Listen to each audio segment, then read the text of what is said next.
pada kesempatan ini kita kembali belajar agama Islam untuk anak-anak kelas 4 pada pembelajaran keempat, yaitu mencintai kebersihan. Sebelum kita mulai pembelajaran ini, mari kita sama-sama berdoa, mudah-mudahan anak-anak semuanya dapat memahami pembelajaran ini dengan baik. A'udzubillahi minasyaitonirrajim. Bismillahirrahmanirrahim.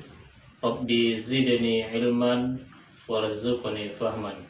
Amin ya rabbal alamin.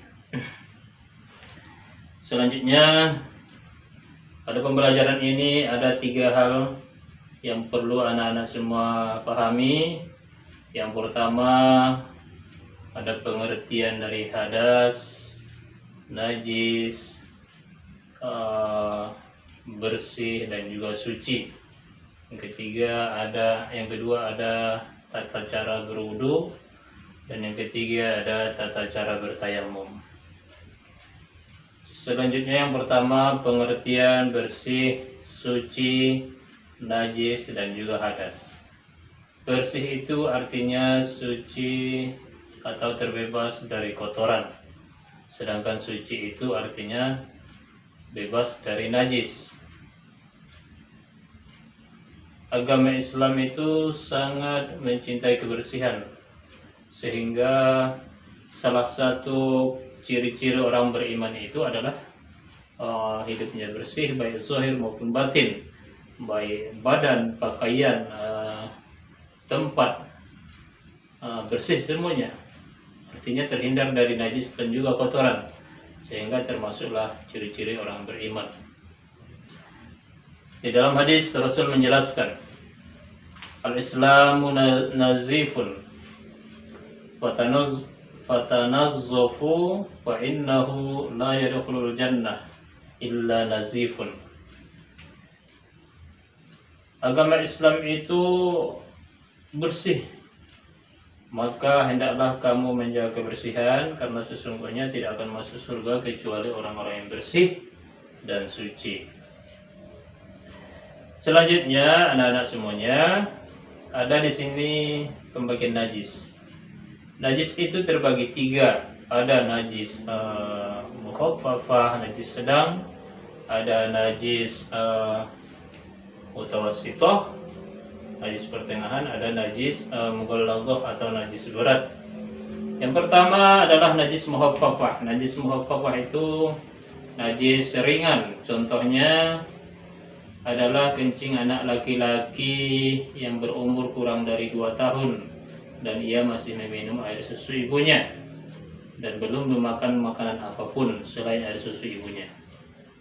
Yang kedua, najis mutawassithah, contohnya kotoran misalnya yang menempel di pakaian, atau misalnya tempat sholat kita yang zatnya nampak atau terlihat. Dan yang ketiga adalah najis mughalladzah, najis berat, contohnya kotoran anjing dan babi, begitu juga jilatannya termasuk najis berat. Najis mutawassithah itu terbagi 2. Ada yang jelas zatnya, ada yang diyakini bendanya atau najisnya masih ada di situ walaupun zatnya tidak kelihatan lagi. Cara membersihkan najis. Yang pertama, cara membersihkan najis mukhaffafah atau najis ringan. Kalau dia najisnya itu kencing anak laki-laki yang berumur kurang dari 2 tahun, maka ia cukup memercikkan air saja ke tempat yang terkena najis tersebut. Sedangkan jika benda tersebut terkena kencing anak perempuan walaupun kurang umurnya dari 2 tahun, maka ia harus dibasuh atau mengalirkan air pada benda yang terkena najis tersebut. Yang kedua, cara membersihkan najis mutawassithah. Mutawassithah tadi najis pertengahan, yaitu dengan membilas, mencuci sampai bersih, memakai sabun boleh, atau digosok pakai bros boleh, sehingga hilang warnanya, hilang baunya, dan juga hilang zatnya, sehingga ia tergolong nanti bersih atau suci dari najis. Yang ketiga, cara membersihkan najis mughalladzah adalah najis berat, dengan membersihkan dengan air yang bercampur tanah. Disiram 3 kali atau 7 kali, dengan air yang bercampur tanah tadi digosok, baru disiram pakai air yang bersih sehingga ia hilang zat najis beratnya dari tempat ataupun benda yang terkena najis berat tadi. Selanjutnya hadas. Hadas itu terbagi dua. Pengertian hadas. Hadas itu adalah sesuatu yang menghalangi seseorang untuk beribadah kepada Allah Subhanahu wa taala sehingga ia mandi ataupun berwudu. Hadas terbagi dua, ada hadas kecil, ada hadas besar. Hadas kecil termasuk buang angin atau buang air kecil. Cara mensucikannya, ketika ia buang air kecil maka ia membasuh tempat keluarnya kotoran sehingga ia berwudu kembali. Dan hadas besar cara mensucikannya yaitu dengan mandi wajib. Selanjutnya tata cara berwudu. Berwudu ini salah satu syarat sahnya sholat. Kalau kita tidak berwudu akan melaksanakan sholat, maka sholatnya tidak akan sah. Nah, apa tata caranya? Yang pertama, kita baca basmalah dulu. Bismillahirrahmanirrahim. Cuci tangan kita sampai pergelangan 3 kali. 3 kali dicuci. Baru setelah mencuci tangan 3 kali, baru kita berkumur-kumur 3 kali. Setelah berkumur-kumur 3 kali, baru kita memasukkan air ke hidung 3 kali atau istinsya namanya. Setelah itu baru kita membaca niat. Niat berwudu itu apa? Nawaitul wudu'a li raf'il hadasil asghari fardhu lillahi ta'ala. Sengaja aku berwudu untuk mengangkat hadas kecil karena Allah Ta'ala.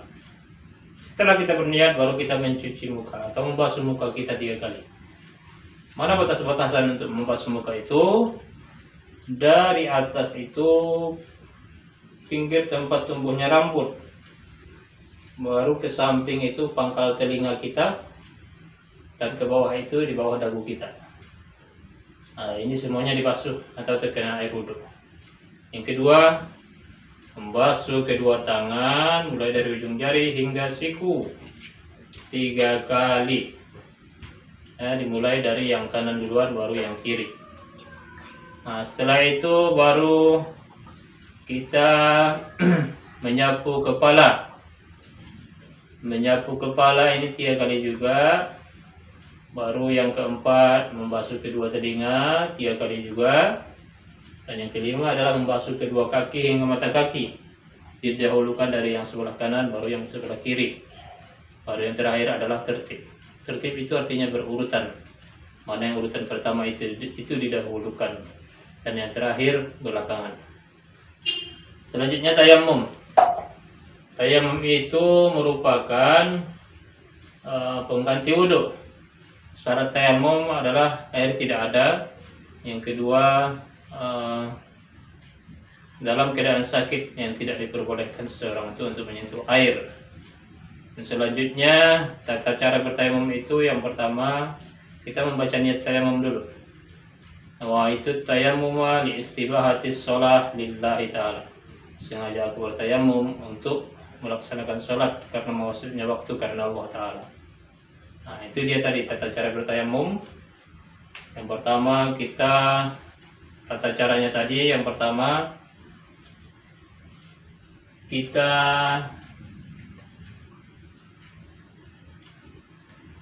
sudah membaca bismillah tadi, kita letakkan tangan kita di atas debu atau di tempat yang berdebu. Setelah itu kita tepukan, baru kita usapkan ke muka kita sekali saja, mulai dari atas sampai ke bawah. Setelah itu kita letakkan lagi tangan kita yang kedua kalinya di tempat yang berdebu, kita tepukkan lagi, baru tangan kanan mulai dari ujung jari sampai siku diputar, baru dorong ke atas lagi sampai ke ujung jari. Nah, baru setelah itu letakkan tangan di debu lagi, tepukkan, baru dari ujung jari tangan kiri, ya putar di siku, dorong lagi sampai ke ujung jari. Itu tata cara bertayamum. Apa saja yang membatalkan tayamum? Membatalkan tayamum itu sama halnya dengan yang membatalkan sholat, yaitu apa-apa saja yang membatalkan sholat, yang membatalkan wudhu, itu juga yang membatalkan tayamum.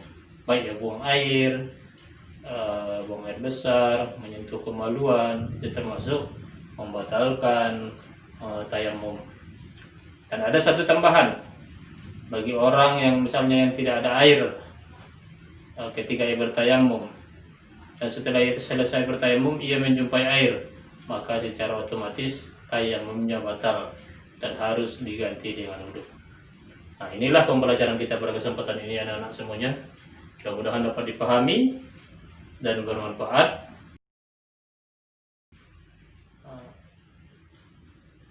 Mudah-mudahan dapat dipahami dan bermanfaat. Silakan dibagikan kepada teman-teman yang lain. Cukup sekian. Billahi taufiq wal hidayah. Assalamualaikum warahmatullahi wabarakatuh.